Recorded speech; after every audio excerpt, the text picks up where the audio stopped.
Ladies, gentlemen, boys and girls, welcome to Truro School Speech Day 2015. It's certainly been a very busy, challenging, successful year for Truro School. In the Speech Day program that you all have, we've tried to provide a record of the many great things that our pupils have achieved over the last year. I have to say it's by no means exhaustive. It's a mammoth task, and my apologies if there are any omissions. But I wanted to take some time now to just look back and share some of the highlights with you over the last year. It's always nice to start an academic year on the back of some good A-level results. And our A-level results at Truro School, whether over 1, 5 or 10 years, typically hover around 75% A star to B. Last year was no different. Our target each year is to place in the top quartile of ability in terms of value added. That means how students perform relative to their ability. The 2014 results placed us in the top 10% of schools nationally, which is really pleasing. And I think this is the result of motivating students to see effort as really important, more important so than any sort of innate ability. If you've heard Matthew Syed on the topic, and I had the pleasure of hearing him talk at the Boarding Schools Association conference recently, the message is clear. Good teaching combined with plenty hours of the right sort of practice are the key ingredients. The value added was great, but actually more important than that were the students in greater number than ever securing places at their first choice university. And I'm hopeful, looking at the upper sixth in front of me, that we will have a repeat performance when this year's leavers get their results. An amazing stat is that over 90% of our upper sixth leavers who applied through the UCAS process achieved offers from all 5 or all but one of their universities. Sophie Kitching and James Richardson have offers from Cambridge to read natural sciences. Marina Scott to read philosophy at Sydney Sussex College in Cambridge. Meanwhile, Sadie Hallett and Katie Shepherd are destined for Oxford to read biochemistry and French and German respectively. This year, our Oxbridge numbers, the girls outnumber the boys 4-1 with a strong focus on science, technology, engineering and maths. A glance at the other achievements section of the program highlights some of the other academic enrichment opportunities that the pupils have enjoyed this year. Olympiads, essay prizes, student-led publications, and so on. Mr. McCabe, our head of academic scholars, will be building on this next year. You certainly don't have to be a scholar to be involved. You just have to be inquisitive and enthusiastic. More than ever, the 5th year students at Truro School are staying on next year into the 6th form. This isn't by accident. The 6th form experience at Truro School gets better and better, and it's certainly a place where academic excellence is but one part of our commitment to develop excellent young men and women of great character. Actually, an interesting trend is evident that a good number of students who have chosen to leave Truro School at the end of the 5th year have come back to Truro School midway through their A-levels. I think drawn by the sense of community at Truro School, the terrific pastoral care, and the great careers guidance. Over the last 18 months, we've given boarding a big push at Truro School. And I'm really pleased that from September 2015, all 4 of our boarding houses are going to be full. A great mix of homegrown students and international students from about 12 different countries.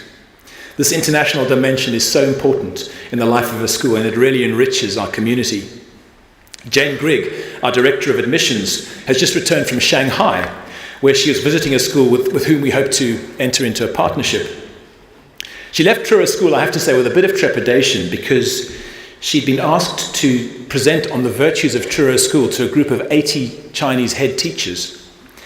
And on arrival, she tells me she was assigned her own personal translator, I beg your pardon, personal translator, and sounded like it went well on her feedback. But I was a little worried because a recent story from a fellow headmaster who I know, he was baffled by the reception he got when he was addressing a conference in Beijing, and he was extolling the virtues of the boarding sector's pastoral care system, when he noticed that half of the head teachers were sitting in stony silence and the other half were enthusiastically applauding. And he only found out why afterwards, which was when he was told that pastoral care had been translated to the audience as corporal punishment. So Jane, I'm sure it went well. I'm sure it went well. But I'm really pleased that so many Cornish families are actually choosing them sort of to take advantage of weekly boarding. I promise we're not beating your children. And I soon hope to be looking for a new boarding house. This year, Truro School was named in the top 20 independent schools for sport in Britain. The annual rankings, which are published by School Sport magazine, take into account school performances over 200 national competitions across 20 different sports. And the results published in March have seen Truro School climb up the rankings, so we're 20th now, up from 33rd a year ago. Competitive sport is certainly alive and well. And if you look at all the sports where we have achieved county championship status across boys and girls, the list is long: badminton, cricket, cross-country, hockey, netball, rugby, sailing, tennis. It's wonderful that our junior boys swimming team have qualified for the National Schools Final for the first time. And the popularity of those early morning swim sessions on Mondays and Wednesdays is taking off.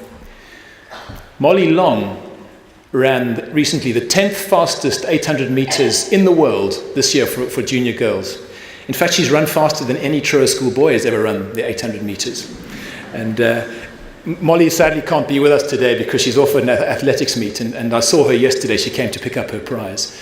Molly looking fit as a fiddle, mum choking back the tears because her youngest daughter was about to leave Truro School. But congratulations to Molly. Finn Burney, representing England for cross-country. Will True playing football for the England Independent Schools FA side. George Hudson in the England surf squad. Finn Hawkins, junior national windsurfer. Cam Sayer playing rugby for England under-18 Independent Schools team. Toby Robinson playing for under-18 Ireland clubs. Toby Martin, part of the England motorcycle trial team. So lots of excellence at the elite level. But it's also true to say that one of the targets Graham Whitmore has set in the sports strategy is to make sure that every student at Truro School has at least 4 hours of active PE each week. But clearly for some of these athletes, it's a lot more. One of the highlights of this year on the sporting front is we launched our new fencing academy program with a big celebration in the gymnasium. Truro School is now the home of the Cornwall Fencing Centre. Truro Fencing it's the most successful fencing club in the UK, and it's been a real pleasure, to be fair, to be working with them. We haven't let the grass grow under our feet, and we're hoping actually in that partnership that the fencing club will secure Sport England funding to build a mezzanine in the gymnasium, to expand the size of fencing and to be able to host national standard competitions. We're attracting the interest of many talented fencers from around the world coming to board at Truro School to be part of the academy program. At the GB National Fencing Championships this year, the gold medals our students won were terrific. Gold medals won for the boys under 14, under 16, under 17 and under 20, and for the girls under 17, under 20 gold medals. At the Public Schools Fencing Championship, all 13 of our fencers came home with medals. This time a year ago, I said how much I was looking forward to Sweeney Todd. It was sensational. Not far short of a Broadway musical, I would suggest. And Miss Eager has well and truly put her stamp on drama at Truro School. The only pity actually for me was that more people didn't see it. Tickets were a sellout. We could have used the Hall for Cornwall, I think. Drama Club is oversubscribed. Acting in the junior play was awesome. And we've introduced drama scholarships for the first time this year. I'm really pleased actually to have awarded Matt Pittman a drama scholarship. Not because he's a regular presence on the stage, but for the huge support he gives to videography and technical services at Truro School. There's a lot goes on behind the scenes. And I know he's going to be taking a leading role next year with Swen Carey in the sixth form and their technical services group. And I think we've got a group who are going off to the Edinburgh Fringe over the summer to do some acting. The general election was certainly big news on the national stage. It coincided this year with Mr. Mcdonald masterminding our own Truro School mock election. It happened on the 7th of May, the same day as the national poll. Voters, who were the teachers, unfortunately didn't get a vote, but the students all were eligible to vote. They had to register. And prospective candidates were asked to put together a manifesto and a political CV. You'll be pleased to hear all the mainstream political parties were represented. and in true Cornish tradition, a strong number of independents as well. Several hustings were held, stirring speeches made containing enticing promises, delivered with great conviction. And on the day, a steady stream of voters went through the library, trooped through, depositing their ballot papers in the traditional black metal box. That evening, the results were announced, and in the event, both junior and senior ballots were won by rather colourful independent candidates. Alex Jones of the Party, and James Stevenson of the Party of Political Integrity, Brogues and Bow Ties.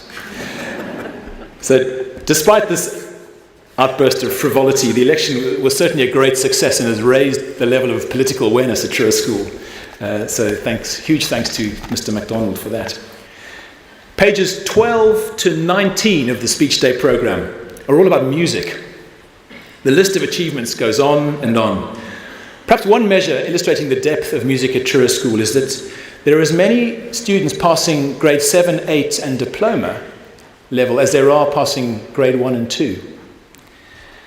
It's fantastic to have such great representation in national youth orchestras, national youth choirs. And if you witnessed the first year gala concert a couple of weeks ago, you'll know that there's lots of talent coming through to develop in the years to come.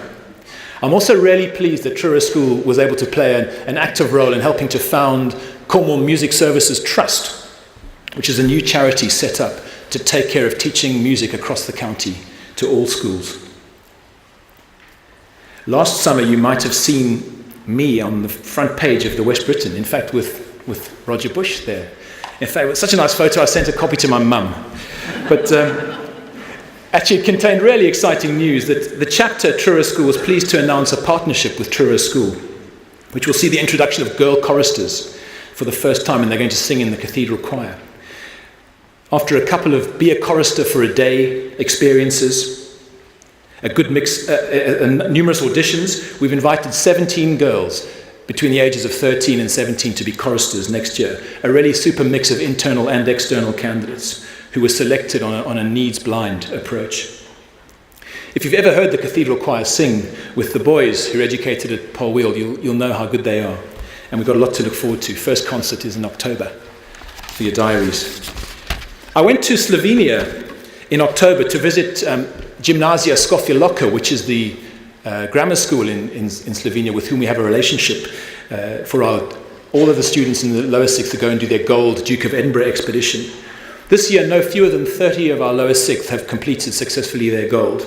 And we're hoping this relationship with the Slovenian school will be extended to include a week's cultural exchange for students in the 4th and 5th year next year.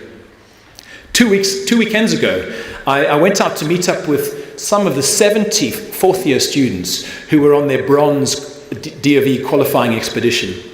There were so many of them, in fact, that they had to be split into 2 qualifying groups, one on the Friday, Saturday, one on the Saturday, Sunday. I was out there for the Saturday, Sunday group. It just so happened that all of those groups on the Saturday, Sunday were girls' groups.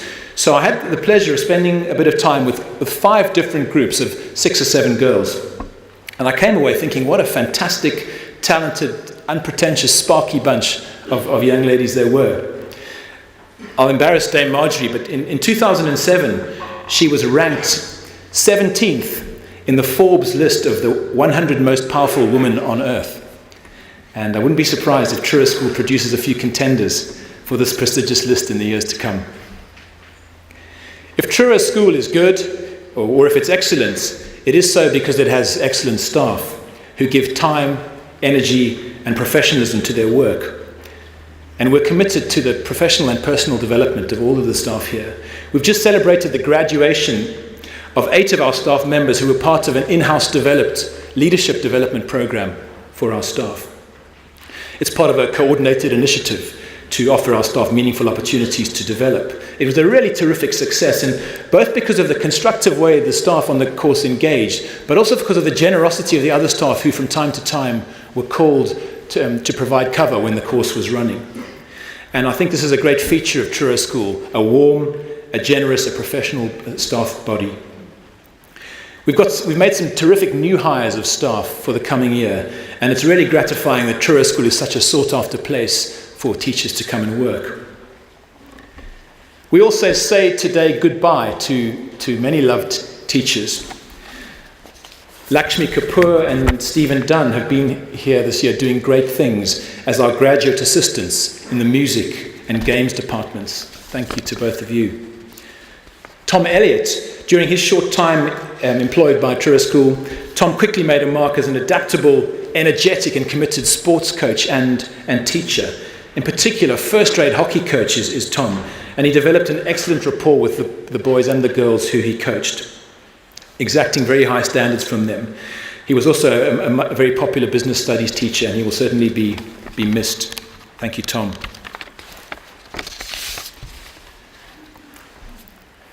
Lizzy Flowers was appointed as the new head of learning support, and this created an opportunity for a temporary part-time religious studies teacher to come in.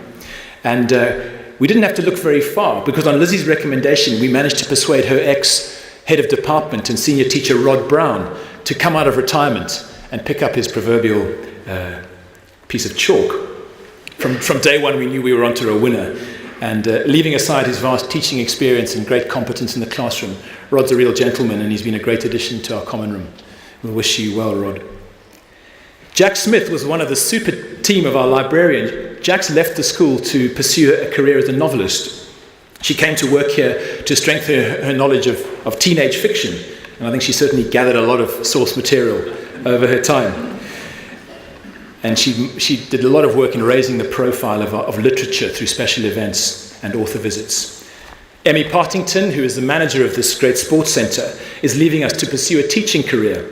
And she's going to be undertaking her teacher training at the University of Exeter next year. She's worked here since 2013 and took over the running of the sports centre in 2014. And we wish Emmy every happiness with her new career. Chrissy Davies has taught both maths and physics for a number of years at Truro School, and she's always been a delightful, patient, and really enthusiastic teacher all of that time. She's also never very far away from anything outdoor pursuits, and I really enjoyed walking with her on Dartmoor a few weeks back as we accompanied the Silver DOV training expedition. Chrissy's particular interest, I'm told, is in astronomy, and I'm reminded of a time when she made a trip with some students to the Roseland Observatory. It turned out to be one of the windiest, wettest nights all winter. And trudging across the field in wet, thick mud, children apparently loved it, although there wasn't much stargazing or planets to be seen. Chrissy, we thank you and wish you luck. Malcolm Lee retires today. What a passionate teacher of chemistry he is. I'm told Malcolm's very fussy about the lab layout being particularly clean and tidy. And I have it on sort of reliable authority that the first time he did a demo, I'm no chemist, but apparently it was a thermite reaction using aluminium and iron oxide. Now, Pete Seymour, in his true way, had set the view cupboard up in a pristine fashion, but the reaction was a bit extreme, I'm told, causing molten iron to drip out of the cupboard onto the floor, setting fire to the floor and melting the sill of the fume cupboard. Malcolm had his head in his hands. The kids loved it.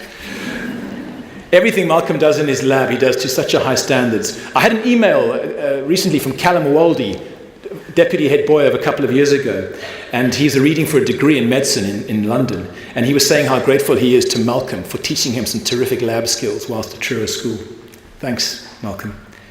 Alistair Snedden joined school as the estates manager in 2007, and he's overseen so many changes during his time here, including the pre-prep building, the heart of the school, which is our dining room extension. He's also been very involved in delivery of the Ben Ainsley project. Alistair's recently remarried, and we wish him well as he pursues new opportunities. Ben Church, affectionately known as Mr. C by his students, has made a super contribution to what must be the finest geology department in the land. C not only stands for church, but for many of Ben's interests and hobbies. Mr. C is an experienced caver and climber. He's a keen cyclist and cameraman, a multi-talented chap. And we thank Ben for his contribution over the many years at Truro School. Julian Mcdonald has been at Truro School for many years, starting out in our learning support department, where she's worked with children with specific learning difficulties. She's touched the lives of so many people at Truro School, helped so many families as well, and her calm and reassuring and unfailingly positive approach has been much, much valued. We wish Julia well as she moves forward with some new adventures. Les has been our school counsellor for 10 years, doing a lot of fantastic work behind the scenes. She retires this year, and she's been integral to the pastoral care at Truro School, helping students negotiate some of life's challenges, I guess is a way of putting it. And I guess Les will never know just what a positive impact she's had on the pastoral care at Truro School, and we thank her very much for her support. Julian Mcdonald. Ian leaves after 14 years at Truro School. He's been head of drama and a much-loved member of the English department. He's going to be remembered by staff and pupils alike for his warm and generous good humour and his readiness to enhance any occasion with a number on his guitar or the recitation of some line of poetry. I'm told that last night his farewell dinner was no different. Aside from his expert sharing of his love of drama and literature, Ian's directed numerous fantastic plays. He's coached many pupils to debating success and most recently organised the wonderful mock election. He's going to be certainly missed, and I suspect we'll see him paying visits from time to time, flying up the snake in his MG. And finally, Patrick Flood. Patrick retires having been at Truro School since 1984. And in that time he's been a history teacher, a head of history, boarding housemaster, sixth form tutor, played a variety of roles. Outside the school, he's been both a principal and a senior examiner for OCR. He's as well as a published author of 2 textbooks, not to mention his PhD thesis. Some students still talk in awe about the story that long before health and safety, I must add, when Patrick once whipped out a bayonet and stabbed it into his desk to get the pupils' attention. Always a pupil favourite. But perhaps a good way of summing up Patrick is to read excerpts of a letter that I received a couple of weeks ago from a current parent who has children at Truro School, but who was taught by Patrick when she was at school. And she said, "Dear Dr. Flood, I hear from my daughters that you're retiring at the end of this term, and I wanted to write to express my huge thanks for the positive impact you've had on my life. The joy of studying history was only revealed to me when I was able to experience your incredible teaching and passion for the subject. I really cannot thank you enough, as without you awakening a love of history in me, I would not have progressed to university to study history, and I would not have met my husband, who was on the same course as me." And I guess that means we wouldn't have had their daughters here either. "I'm so thrilled that my daughters have both been able to experience the joy and privilege of being taught by you, and always have such fond memories of your animated lessons. Enjoy your retirement, and huge thanks again, with very best wishes from a very happy and grateful former pupil." I think a very big round of applause to all of our leaving teachers.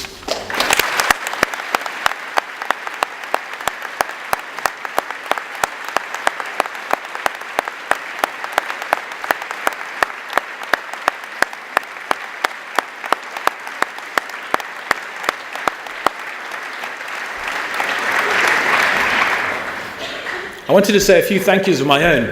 I'm pretty determined that Truro School will be a school that is known for constructive and trusting partnerships with you, our parents. And this year, I've met every half term with a group of parents who I call my critical friends. Parents who've volunteered to come and give me some frank feedback about how we're doing, things that are going well, things that need to be better. And I wanted to thank those parents. It's been a really good year of meetings, and I'm going to reconstitute that group next year with a new set of parents who I hope will come and talk to me every half term. I wanted to thank Kim Conchi and all of my governors, who are generous, wise, visionary, I would say, and very supportive of what we're trying to do at Truro School. And my final thanks is to Harriet, my wife, who provides huge support to enable me to do this job. And I guess who puts up with an absentee husband more often than she ought. My final message goes to the upper sixth leavers.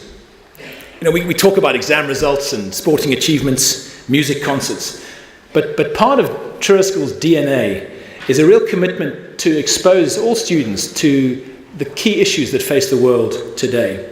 And it's essential that all the students at Truro School, and indeed you leavers, I think you've been encouraged towards a kind of personally developed life philosophy. Herbert Spencer, the great 19th century English philosopher, said, "The great aim of education is not knowledge, but action." I think he means that it's one thing to understand something intellectually. It's another thing to reflect on that, and to reflect on that knowledge and to be moved by it, moved to action. And if you look around the hall, actually there's some fantastic examples. We've taken the whole school off timetable this week, and they've been working on a whole theme of human rights, looking at issues of gender equality, anti-slavery, freedom of speech, freedom of movement. And some of the kites, the protest kites that have been produced by our students over the last couple of days are there for you to see. This year's Upper Sixth Leavers have been huge supporters of human rights. Many of them have been involved in the Amnesty Committee, the Fair Trade Group, sustainability, or just as AIC counsellors, young adults setting the tone for Truro School, making sure that everyone at Truro School has the freedom to be themselves. And I'm very grateful to Upper Sixth Leavers for that. Emma Lee Potter, who's a journalist at the Good Schools Guide, came to Truro School this year to do a sort of fresh write-up. And she writes that, she said, "The pupils I met were down-to-earth, motivated, and refreshingly modest about their individual achievements." That's you. Talented, ambitious, wonderfully unpretentious. I encourage you as you leave Truro School, go out and achieve great things. Stay strong when things go wrong, because they do. And after a Truro School education, I can say with confidence that when you come back and see us next year or in 10 years' time, you will still be the talented and unpretentious bunch who are leaving Truro School today. You leave with our thanks and our very best wishes. Thank you.